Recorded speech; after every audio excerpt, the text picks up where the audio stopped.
This week, on our Twin Peaks character analysis, my name is James Hurley.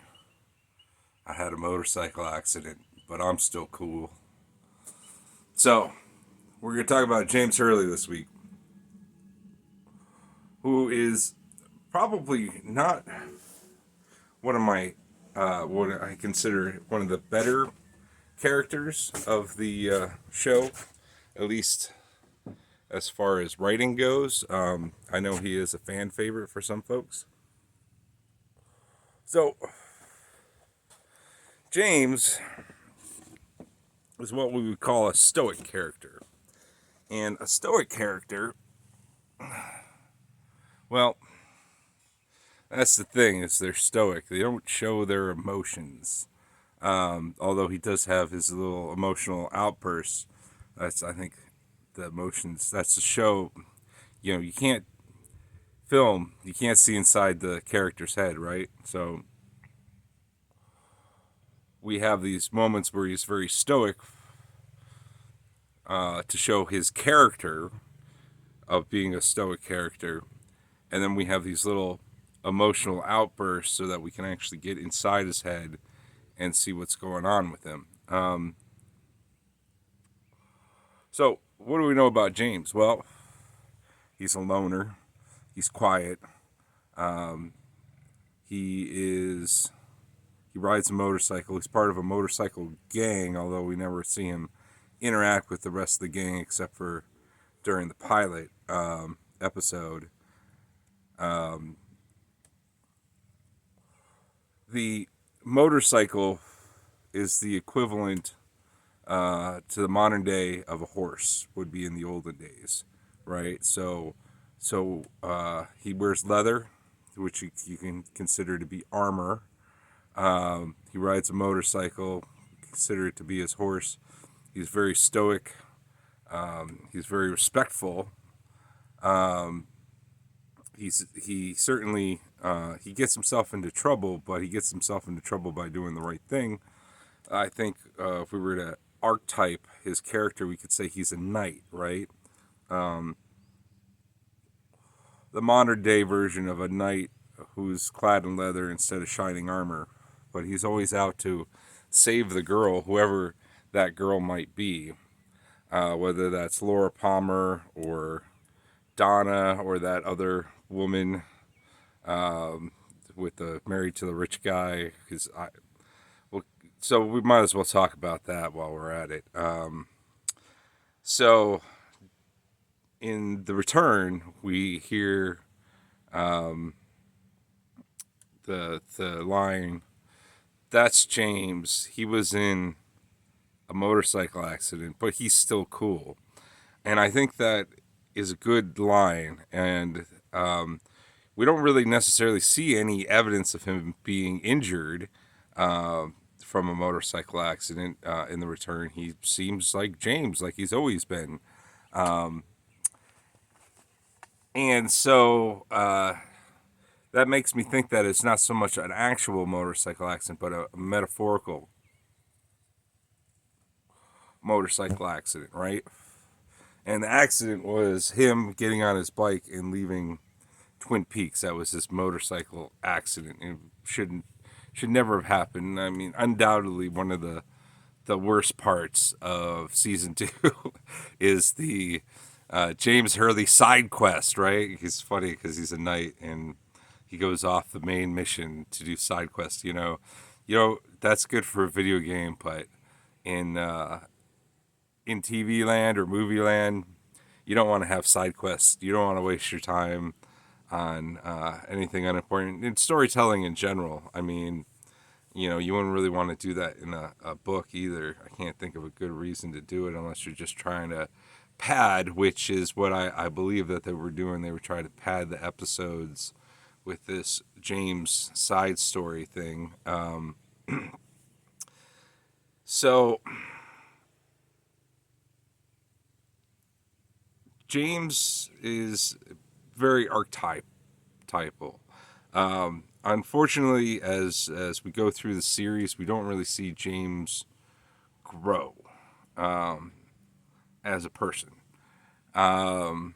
maybe a little bit in the return, but it's very little. Maybe, he's still trying to save that girl in trouble to the point where he gets into a fist fight and gets his ass kicked.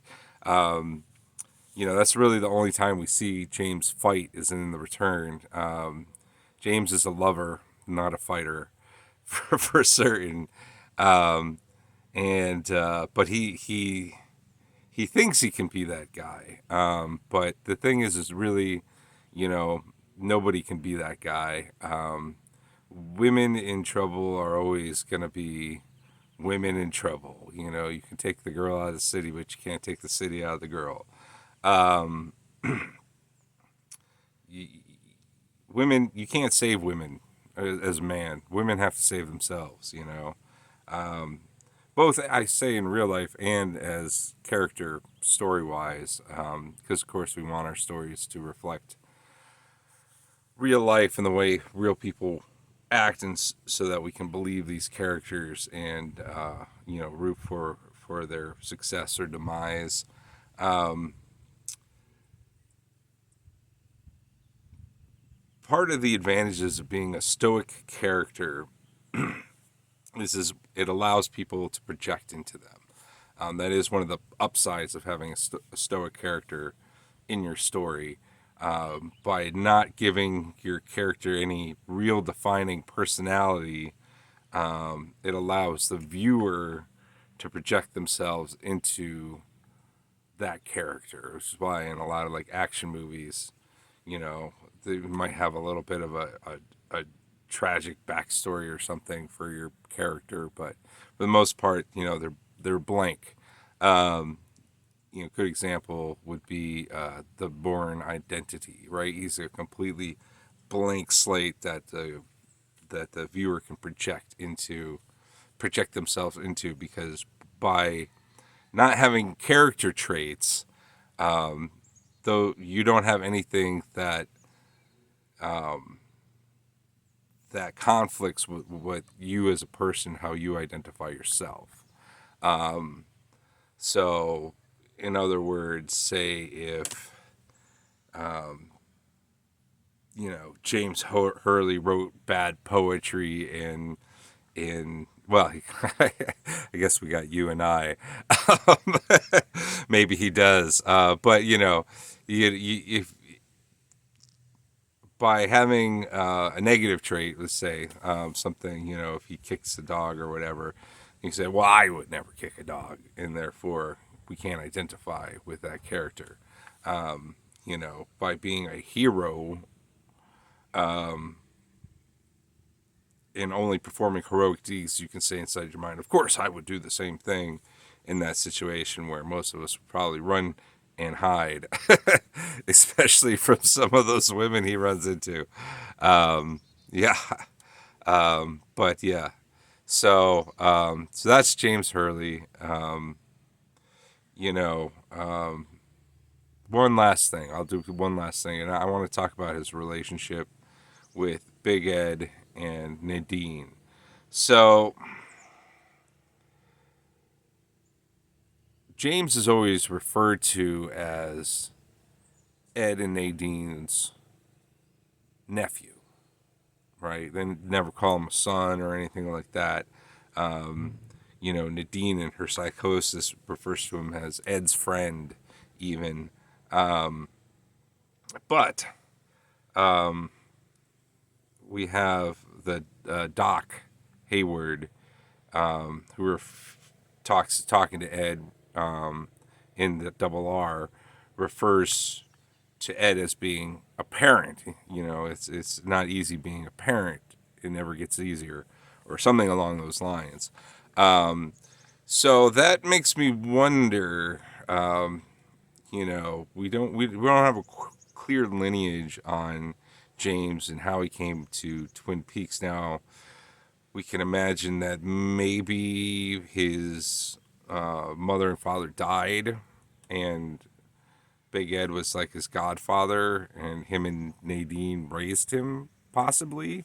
Um, it could be that, being Twin Peaks, it could be that maybe he is Ed and Nadine's son, and Nadine in her psychosis just isn't able to recognize him as their son for whatever reason. So Ed refers to him as their nephew, and even James is in on it or not, who knows. There you have the possibility that maybe he's somebody else, Ed and somebody else's kid, and he's, because we know Ed has affairs, so, or at least one affair anyway, and small town hush hush. Oh, well, just Ed gets custody, and we'll refer to him as the nephew or whatever. There's a lot of potential there for James to have a really good story, and it is sad that we missed out on that. And I just want to add that final thought in there. So anyway, I'm James Hurley. I had a motorcycle accident, but I'm still cool.